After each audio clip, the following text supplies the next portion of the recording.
Não, pode deixar que eu falo. O Ivan Lima pediu para que eu, Bira, contasse esse caso para vocês. Então, é com um prazer imenso que eu vou contar. Você já ouviu falar do Vale do Mucuri? Para quem não sabe, essa é uma região do estado de Minas Gerais. O nome é dado pelo fato do vale ter a presença do rio Mucuri, claro. Está localizado entre algumas cidades como Teófilo Otoni, que é muito conhecida, né? Que é conhecida pela sua economia também, voltada a pedras preciosas, e Nanuque, famosa por ter a pecuária e a agricultura como pontos fortes. Ok. Mas tem outra coisa que eu estava esquecendo. Lá é terra do bom queijo mineiro. Até por volta de 1985, a região do Vale não era asfaltada e era de difícil acesso. Bom, nos períodos de chuva, então, nem se fala. A área ficava completamente isolada. E por isso, muitos quilos de queijo e litros de leite se perdiam. Bom, apesar de ser terra de um povo extremamente hospitaleiro, assim como a maioria dos lugares de Minas Gerais, a região é mais conhecida pelos horrores cometidos pela família Leite. É uma família de fazendeiros que durante muitos anos fez do local uma terra sem lei. Parecia faroeste. Como eles faziam isso? Vamos lá. Executando qualquer pessoa que atravessasse o caminho do grupo. Era clara. Ou os fazendeiros deixavam suas propriedades ou morriam nas mãos da família. Durante a década de 70 e começo da década de 80, a região do Vale do Mucuri foi palco de uma série de homicídios. Os crimes foram associados à tal família Leite, que era formada pelo quarteto Adélcio, José Leite, Alírio e Toninho Leite. Ao todo, estima-se que cerca de 40 pessoas morreram nas mãos deles. Segundo diversas informações sobre a saga dos Leite, o primeiro crime cometido por eles foi em 1956, quando José Alves Afonso, o Zeca da Lia, então cunhado de José Leite, foi assassinado com vários tiros nas costas. O motivo da execução é desconhecido. Mas, como podemos ver, o fato do Zeca da Lia fazer parte da família não impediu que ele fosse morto a mando do próprio cunhado. Em 1974, a família Leite encomendou o assassinato do ex-deputado estadual Wander Campos. Na época, o político também tinha fama de pistoleiro.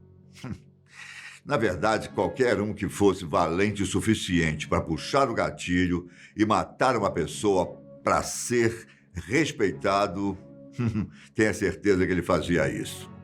No caso do Wander Campos, ele chegou a ser preso por causa de um dos crimes que teria cometido.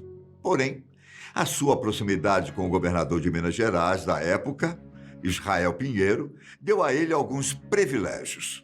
Posteriormente, recebeu indulto presidencial, ou seja, teve sua pena perdoada, para variar. Depois disso, o homem voltou para o Vale do Mucuri, sua terra natal, e se casou com uma mulher chamada Gabi. Ela pediu para Wander que vingasse a morte do seu pai, que tinha sido assassinado pela família Leite. Valente e destemido, Wander se propôs a acabar com o grupo rival. Péssima escolha. Claro. Quando os Leite ficaram sabendo que o Wander estava contratando alguns pistoleiros para matá-los, os irmãos armaram uma emboscada para ele. No dia 7 de outubro de 1974, em plena luz do dia, o Wander foi cercado na cidade de Água Boa por Adélcio, Alírio e um terceiro pistoleiro contratado por eles, apelidado de Zé Pretinho.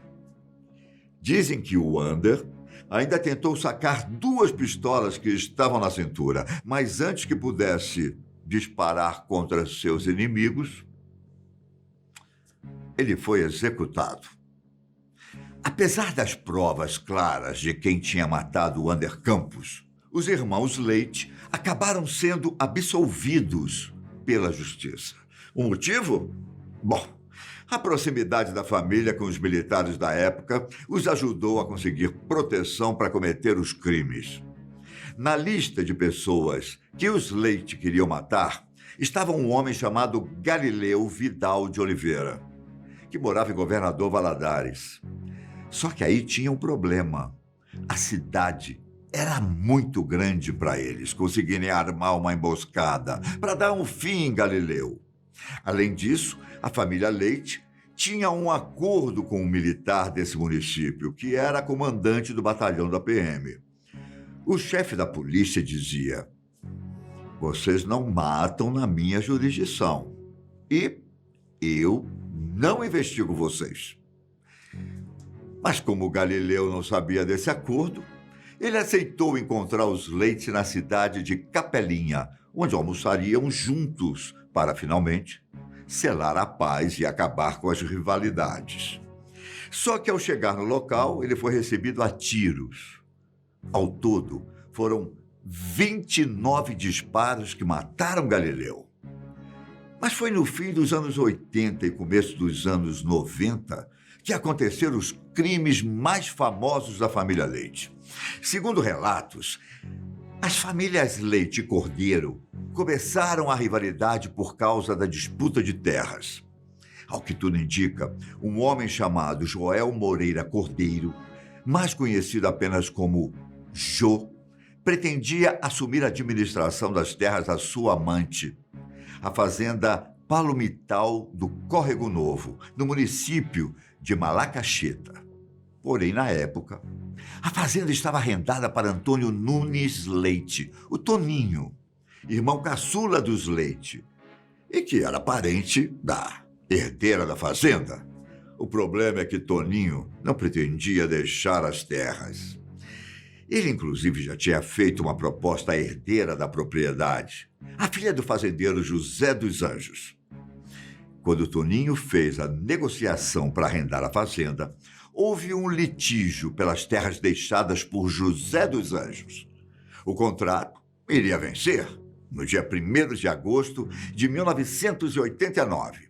E antes mesmo do vencimento, Carlinhos, Salvino e Bedeu, os tios da herdeira, manifestaram o desejo de também administrarem a fazenda. Eles eram filhos do fazendeiro Joaquim Correia de Souza, o Joaquim do Ó, que tinha uma relação estreita com os irmãos Leite, que também se interessavam pelas terras.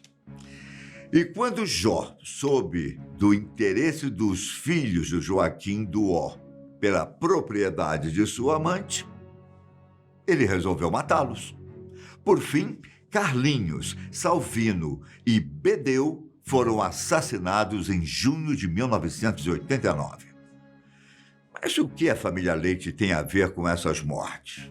Bom, até então, eles não tinham nenhuma participação nos crimes, mas muito interesse na disputa das terras. Na verdade, Jó Cordeiro e Toninho Leite iriam disputar quem ficaria com a fazenda. Um dia, ainda no ano de 1989, Toninho Leite e José Sexto Neto, esse segundo da família Cordeiro, discutiram numa estrada na zona rural da região. O motivo era justamente a tal fazenda da herdeira de José dos Anjos. Depois da briga, a família de Edelso contratou um pistoleiro para executar Jó. O pistoleiro, chamado Albino Alves Pereira, acabou sendo morto por Jó antes de apertar o gatilho. Na época, o então vereador Humberto Cordeiro, além de Dario Cordeiro e Olvécio Cordeiro, todos membros da mesma família, resolveram procurar Adélcio para tirar satisfação sobre o que tinha acontecido. Edélcio foi muito objetivo e claro em sua argumentação. Ele disse que esse papo de que a família Leite tinha mandado matar alguém era puro boato e que iria conversar com Toninho Leite para acabar de vez com essas intrigas. Mas você lembra o que eu disse que aconteceu com Galileu? A família Leite não era nem um pouco confiável. E, infelizmente, os Cordeiro acabaram caindo nessa conversa. Dias depois, 6 homens, a mando dos irmãos Leite, foram enviados para aniquilar toda, ou quase toda, a família Cordeiro. Primeiro, os pistoleiros abordaram José Augusto de Andrade, que morava na Fazenda Canadá, junto com a família Cordeiro. Andrade iria facilitar a entrada deles na propriedade. Os criminosos, que se identificaram como policiais civis, entraram na fazenda em que os Cordeiro moravam com a ajuda de Andrade. Na saída da fazenda, Edélcio, dos capangas, fizeram um cerco para garantir que ninguém fugisse do local. Ao chegar, os pistoleiros foram recebidos por Eunice Augusta Cordeiro de Andrade, a dona Nicinha, que educadamente os convidou para entrar e tomar um cafezinho, como dizem os mineiros. Ao todo, contando com uma funcionária da família, 8 pessoas estavam na fazenda.